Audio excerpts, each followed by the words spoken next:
यह खजाना केवल उन्हें मिलेगा जो लोभ से मुक्त हैं।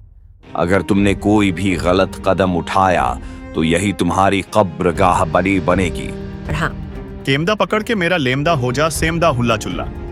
मंत्र पढ़ते ही गोपाल तालाब के नीचे जाने लगता है और कुछ ही देर में जादुई दुनिया में पहुंच जाता है। स्पाइडरपुर के गांव में गोपाल नाम का एक मछुआरा रहता था। वह नदी में मछलियां पकड़कर अपने परिवार का पालन पोषण करता था। एक दिन जब गोपाल मछली पकड़कर घर लौट रहा था तो रास्ते में उसे एक कुत्ता दिखाई दिया। जैसे ही कुत्ते ने गोपाल को देखा, वह उसकी चड्डी के पीछे दौड़ पड़ा। गोपाल भागता रहा, लेकिन कुछ दूरी पर भागने के बाद कुत्ते ने उसका पीछा छोड़ दिया। इस भाग दौड़ में गोपाल के हाथ से मछलियां गिर गईं। गोपाल खाली हाथ मायूस होकर घर लौट आया। बेटा, तुम्हारे पिता की तबीयत बहुत खराब है। अब घर का खर्चा तुम्हें ही संभालना है। क्या हुआ, आज कोई मछली हाथ लगी या नहीं? हाँ माँ, मुझे मछली तो मिली थी, लेकिन जब मैं उन्हें बेचने के लिए जा रहा था तो रास्ते में एक कुत्ता मेरे पीछे पड़ गया और सारी मछली गिर गई। घर पहुंचकर उसने अपनी माँ को सब कुछ बताया। लेकिन माँ, तुम चिंता मत करो, मैं कल फिर मछलियां पकड़ने जाऊंगा और इस बार पैसे कमाकर पिताजी के लिए दवाइयाँ जरूर लाऊंगा। अगले दिन गोपाल फिर से मछलियां पकड़ने के लिए तैयार होता है। अरे गोपाल, रुक जाओ, तुम ये खाने का डब्बा रखना तो भूल ही गए। पता नहीं तुम्हें वहाँ कितना समय लग जाए। ठीक है माँ, लेकिन मैं जल्दी ही वापस आने की कोशिश करूंगा। गोपाल डब्बा लेकर निकल पड़ता है। रास्ते में उसे एक साधु बाबा दिखते हैं। प्रणाम साधु बाबा। साधु बाबा, मैंने आपको इस गांव में पहले कभी नहीं देखा। क्या आप यहाँ नए आए हैं और आप इस पेड़ के नीचे क्या कर रहे हैं? हाँ पुत्र, मैं पहली बार इस गांव में आया हूँ। मैं कहीं जल्दी में जा रहा था, लेकिन थकान की वजह से यहाँ आराम करने लगा। साधु बाबा, क्या मैं आपकी कोई मदद कर सकता हूँ?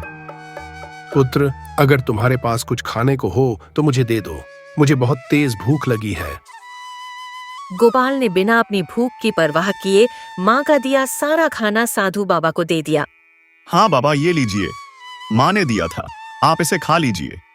पुत्र, तुम्हारा बहुत बहुत धन्यवाद। तुमने मेरी भूख मिटा दी। लेकिन अब तुम क्या खाओगे? कोई बात नहीं साधु बाबा, अगर मेरा खाना खाने से आपकी भूख मिट गई तो मेरे लिए यही बहुत है। जब मैं घर जाऊंगा तब खा लूंगा, और यह मेरा कर्तव्य था। अगर आपकी जगह कोई और होता तो भी मैं यही करता। बेटा, तुम्हारा दिल बहुत साफ है। तुम इतने गरीब होकर भी मेरी मदद कर रहे हो। अगर तुम मेरा एक काम कर दो तो मैं तुम्हें इतना बड़ा इनाम दूंगा कि तुम अपने पिता का इलाज करा सको। बताइए साधु बाबा, मुझे क्या करना होगा? मैं अपने परिवार के लिए कुछ भी करूंगा। पुत्र, तुम्हें एक जादुई दुनिया से एक जादुई फल लाना पड़ेगा। जादुई दुनिया? मगर मैं वहां जाऊंगा कैसे? साधु बाबा उसकी उदारता देखकर प्रसन्न हुए और उसे एक मंत्र दिया। तुम्हें उसी तालाब के पास जाना होगा जहां तुम रोज मछलियां पकड़ते हो। उस तालाब के नीचे वह जादुई दुनिया है और वहां जाने के लिए तुम्हें एक मंत्र पढ़ना होगा। अगर तुम्हारा दिल साफ है तो ही तुम उस जादुई दुनिया में जा सकोगे। वो मंत्र क्या है बाबा? मंत्र है, केमदा पकड़ के मेरा लेमदा हो जा, सेमदा हुला हुला चुल्ला। उन्होंने कहा कि इस मंत्र को तालाब के पास पढ़ने से उसे जादुई दुनिया का मार्ग मिलेगा। गोपाल तालाब के पास गया और मंत्र पढ़ा।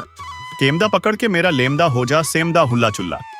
मंत्र पढ़ते ही गोपाल तालाब के नीचे जाने लगता है और कुछ ही देर में जादुई दुनिया में पहुंच जाता है। अरे, ये मैं कहाँ आ गया? आगे बढ़ते हुए उसे एक परी दिखती है। वह उड़ते हुए गोपाल के पास आती है। तुम कौन हो और यहाँ क्या कर रहे हो? तुम तो इस जगह के नहीं लगते। यहाँ तक कैसे आए? मुझे एक साधु बाबा ने जादुई फल लेने भेजा है। अच्छा, तो तुम जादुई फल लेने आए हो। अगर तुम्हें वो फल चाहिए तो तुम्हें मेरे 3 सवालों का जवाब देना होगा। ठीक है, मुझे मंजूर है। परी का पहला सवाल, मैं हमेशा आगे बढ़ती हूँ, कभी पीछे नहीं जाती। मुझे कोई नहीं देख सकता, लेकिन सब महसूस करते हैं। बताओ मैं कौन हूँ? इसका सही जवाब समय होगा, क्योंकि समय कभी किसी के लिए नहीं रुकता। ठीक है, बहुत अच्छा जवाब। अब दूसरा सवाल, ऐसी कौन सी चीज है जो एक बार टूट जाए तो फिर कभी नहीं जुड़ सकती? गोपाल थोड़ी देर सोचता है और फिर जवाब देता है। भरोसा ही एक ऐसी चीज है जो अगर एक बार टूट जाए तो उसे वापस पाना लगभग असंभव है। बहुत बढ़िया। अब आखिरी सवाल का जवाब दो, मैं तुम्हें जादुई फल तक पहुंचा दूंगी। एक काला घोड़ा है जो काले सागर में गया, डुबकी लगाई, बाहर आया लेकिन गीला नहीं हुआ। बताओ क्या? इसका सही जवाब परछाई होगा। सही जवाब। मेरे सवालों का जवाब वही दे सकता है जिसका दिल साफ हो। तुमने यह साबित कर दिया। मैं तुम्हें जादुई फल देती हूँ, और अगर भविष्य में मेरी मदद चाहिए हो तो मुझे याद जरूर करना। परी जादू करती है और एक आम का पेड़ उग जाता है। उस पर जादुई फल लगा होता है। लेकिन मैं इस पेड़ पर चढ़ूंगा कैसे? आंखें बंद करो। गोपाल ने आंखें बंद की और जब खोली तो उसने देखा कि वह जादुई फल के पास पहुंच चुका है। किसी तरह उसने उस फल को तोड़ लिया, लेकिन जब उसने नीचे देखा तो ऐसा लगा मानो उसके पैरों तले से जमीन खिसक गई हो, क्योंकि वह बहुत ऊंचाई पर था। उसने पेड़ से नीचे उतरने का प्रयास किया, लेकिन फिसल कर नीचे गिर पड़ा। इतनी ऊंचाई से गिरने के बावजूद उसे कुछ नहीं हुआ, क्योंकि जादुई दुनिया में किसी को गिरने पर चोट नहीं लगती थी। अरे, इतनी ऊंचाई से गिरने के बाद भी मैं जिंदा कैसे हूँ? लगता है मैं जादुई दुनिया में हूँ, इसलिए बच गया।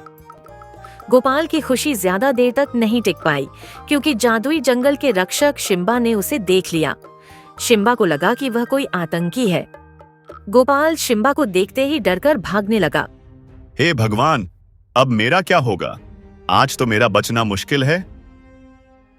भागता कहाँ है आतंकी? रुक जा, आज तुझे मैं जिंदा नहीं छोड़ूंगा। गोपाल भाग ही रहा था कि उसे साधु बाबा की बात याद आ गई। बेटा, जब तुझे वह जादुई फल मिल जाए तो जादुई दुनिया से बाहर आने के लिए तुझे वही मंत्र दोबारा पढ़ना पड़ेगा। केमदा पकड़ के मेरा लेमदा हो जा सेमदा हुल्ला चुल्ला। मंत्र पढ़ते ही गोपाल जादुई दुनिया से बाहर आ गया और साधु बाबा को जादुई फल देने के लिए चल पड़ा। यह लीजिए साधु बाबा, आपका जादुई फल। गोपाल, तू कितना भोला है।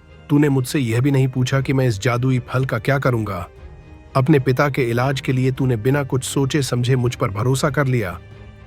तुमने मेरी मजबूरी और मासूमियत का फायदा उठाया। मैं तुम्हें नहीं छोड़ूंगा। तू एक मामूली मछुआरा मेरा क्या बिगाड़ लेगा? यही तो तुमने भूल कर दी। भले ही मैं एक मामूली मछुआरा हूं, लेकिन मेरे साथ ऊपर वाला है। वह मेरी मदद जरूर करेगा। गोपाल को तभी परी की बात याद आ गई। गोपाल, जाओ और जादुई फल ले आओ। और हाँ, तुम्हारा दिल साफ है, इसलिए अगर तुम्हें कभी मेरी मदद की जरूरत हो तो मुझे याद जरूर कर लेना। गोपाल ने तुरंत परी को याद किया। परी प्रकट हो गई। क्या हुआ गोपाल, तुमने मुझे कैसे याद किया?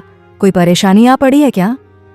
जी हाँ परी जी, जो फल मैंने आपसे लिया था वह दरअसल एक पाखंडी साधु के हाथ लग गया है। तुम चिंता मत करो गोपाल, मैं कुछ करती हूँ। अब मुझे अमर होने से कोई नहीं रोक सकता। इतनी भी क्या जल्दी है, दुष्ट साधु।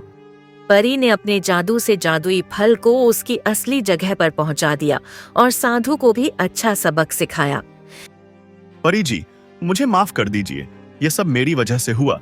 मैंने बिना सोचे समझे इतना बड़ा कदम उठा लिया। कोई बात नहीं पुत्र, मुझे पता है कि तुम बहुत ही साफ दिल के इंसान हो।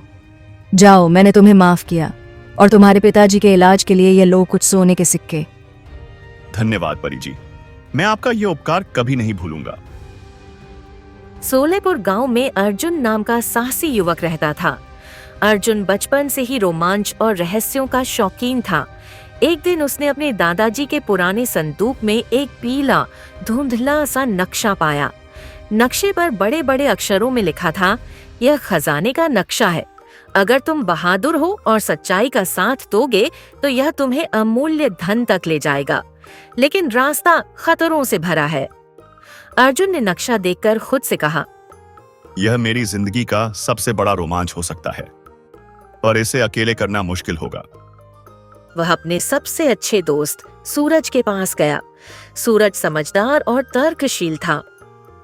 सूरज, देखो यह नक्शा, ये हमें किसी खजाने तक ले जा सकता है, पर अकेले यह यात्रा करना खतरनाक हो सकता है। क्या तुम मेरे साथ चलोगे? अर्जुन, यह नक्शा सच में असली लग रहा है, लेकिन क्या तुमने इसके खतरों के बारे में सोचा है?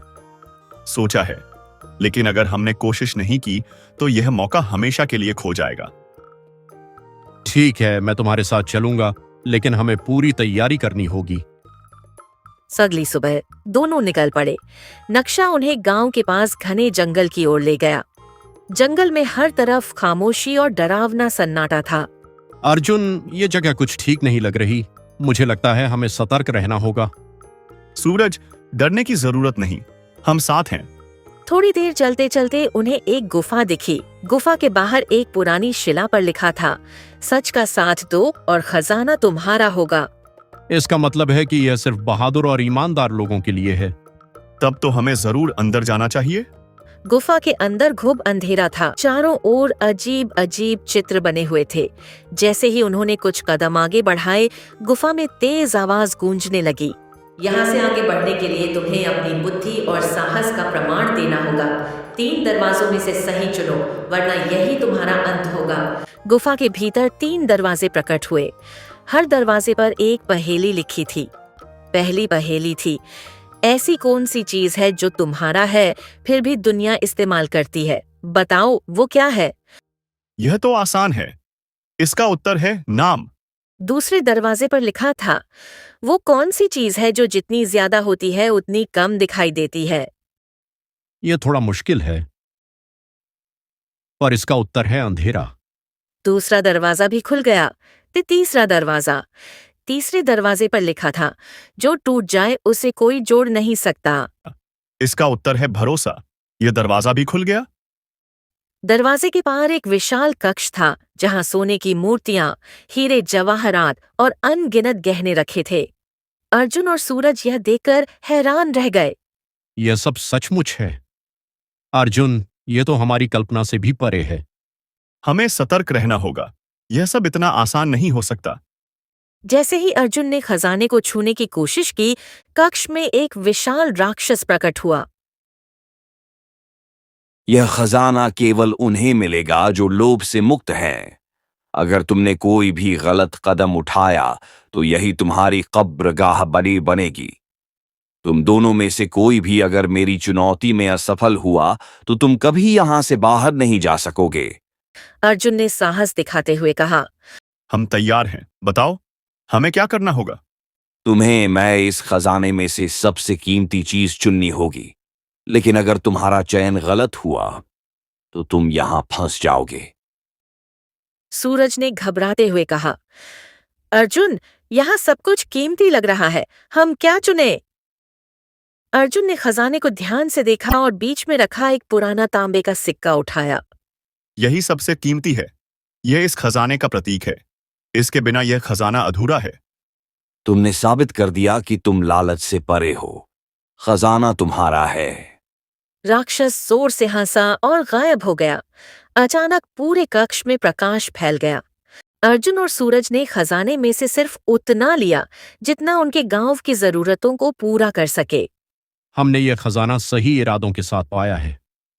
अब इसे सही तरीके से इस्तेमाल करना चाहिए। सही कहा, यह खजाना हमारे गांव की भलाई के लिए है। दोनों गांव लौटे और खजाने का इस्तेमाल गांव के विकास और गरीबों की मदद के लिए किया। सीख, यह कहानी हमें सिखाती है कि सच्चाई और ईमानदारी से हर चुनौती का सामना किया जा सकता है। लालच से परे रहना और सही इरादों के साथ कार्य करना ही असली विजय है।